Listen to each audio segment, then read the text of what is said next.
Like a man re-entering a dream, he stepped out onto the portico. 2 months had passed, perhaps more. Time had fractured in the haze of fever and candlelight.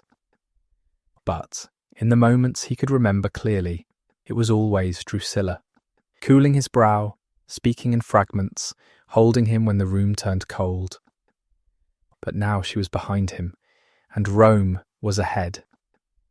The air struck him as strange, not cold, though the marble underfoot held the chill of November, but still, too still, as though the city had been holding its breath, waiting for something, waiting for him. 2 lictors stood nearby, rigid as statues, their faces stunned. They bowed the moment he crossed the threshold, low and slow. But there was something different about them. Had they bowed like that to Gemellus, while he lay abed? He passed them, without speaking. The household servants seemed changed. Not their faces, he recognised each of them, but their rhythm. They moved now with a studied precision, like actors reciting steps they no longer believed. Even the household slaves glanced awkwardly as he strode by. At the base of the Palatine steps he paused. Rome spread out before him, familiar and yet somehow reshaped. The statues of his sisters still stood, but they were garlanded in ways he had not ordered. One bore a golden diadem, another a bronze serpent coiled at her feet. Small things, but they hadn't been there before. He began to descend, walking slowly, not from weakness but to see who would greet him, who would dare. There were no cheers, but crowds began to gather, slowly, following behind as he walked through the Forum Romanum. Silently, the people watched from the street, from their thresholds, and from their balconies. They had not expected him to emerge. They were clearly prepared for someone else. He passed the altar where he had once sacrificed beside his father-in-law, Silanus. Fresh ash still clung to the stone. Someone had recently made offerings in his name. He passed a pair of senators in white, men whose names escaped him, but whose ambitions he clearly remembered.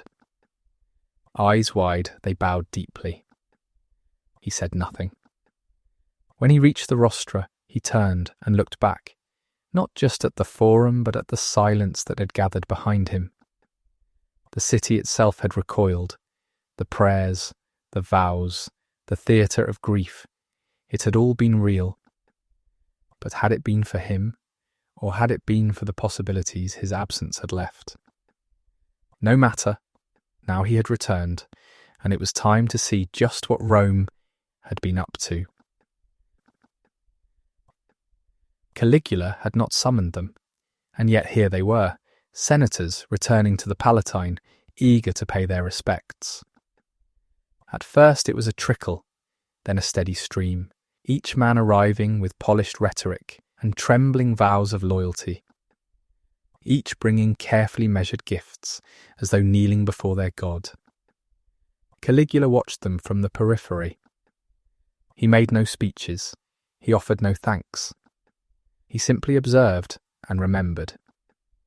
Marcus Junius Silanus was the first, his old father-in-law, his daughter long dead, the man who had once kissed Caligula's hand as a son, taking him under his wing like a surrogate to replace his own lost father. Only now Silanus bowed much deeper, too deep, overcompensating. The other senators followed suit, men who had wept in the Senate when Germanicus died, men who had turned their faces away when Agrippina was arrested, men who had first flattered Sejanus, then toasted Tiberius when the Praetorian prefect fell. Now these men pressed their lips to the statues of the gods and praised them for restoring their emperor. But not one of them spoke the name Gemellus, and yet Caligula heard his name everywhere. Not aloud, of course, but in the arrangement of phrases such as Rome cannot live without an heir, and the imperial line must be preserved. He traced the pattern back to the Curia, to those senators always quick to preserve their idea of empire the moment an opportunity presented itself. That was the word they always used, act. They acted to save Rome from Caligula's mother and brothers.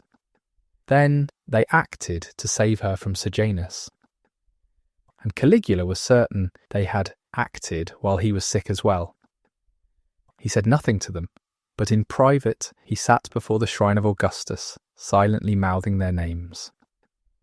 While Caligula struggled feverishly to cling to life, they had entered his home to show all Rome their virtue, while secretly planning to hand the empire to the grandson of Tiberius. He did not yet know what to do with them, but at least he knew now who they were. Gemellus, Caligula learned, had quietly attracted far more support than thought possible. Having just reached his 18th year, the soft-spoken boy who had never held a sword, never made a speech, now found himself surrounded not only by opportunistic senators, but by a far more dangerous ally. His name was Aulus Avilius Flaccus, the prefect of Egypt, a post granted to him 5 years earlier by Tiberius himself. How had Caligula overlooked him?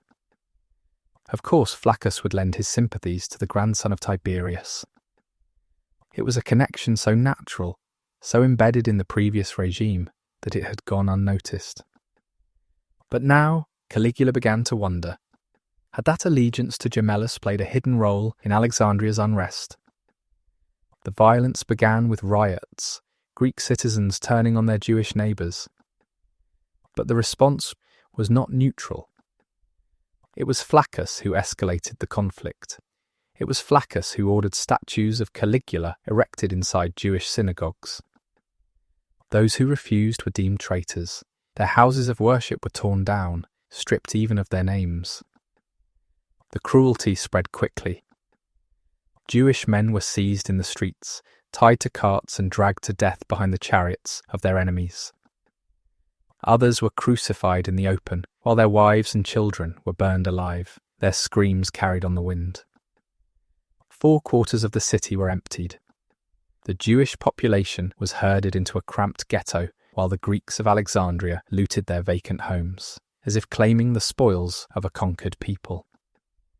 Even Caligula, who favoured the expansion of Rome's imperial cult, began to question the brutality of Flaccus's methods. Was this about divine honours, or was it about something else? Perhaps it had all been a smokescreen, a way for Flaccus to stir chaos until Gemellus could be named emperor, thus restoring the house of Tiberius by miraculously bringing peace to Alexandria.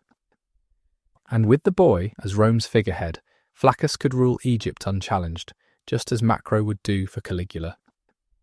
And so Caligula decided such a thing could not be allowed to happen. The grandson of Tiberius had to be removed. "What's that smell?" Caligula's voice cut across the banquet like a ripple through silk. The room tightened. Conversation died mid-breath. Torches flickered. Incense coiled upward from golden braziers. Servants froze mid-step, silver platters suspended in their hands. Caligula sat beside Drusilla, the two of them draped in ivory and wine-coloured silk. Below, on the lower tier of couches, reclined Agrippinilla, Livilla, and Ennia. The hall was sumptuous: roasted meats, gleaming fruit, scattered rose petals. A feast to celebrate the emperor's return to health. Caligula tilted his head, drawing a slow breath through his nose.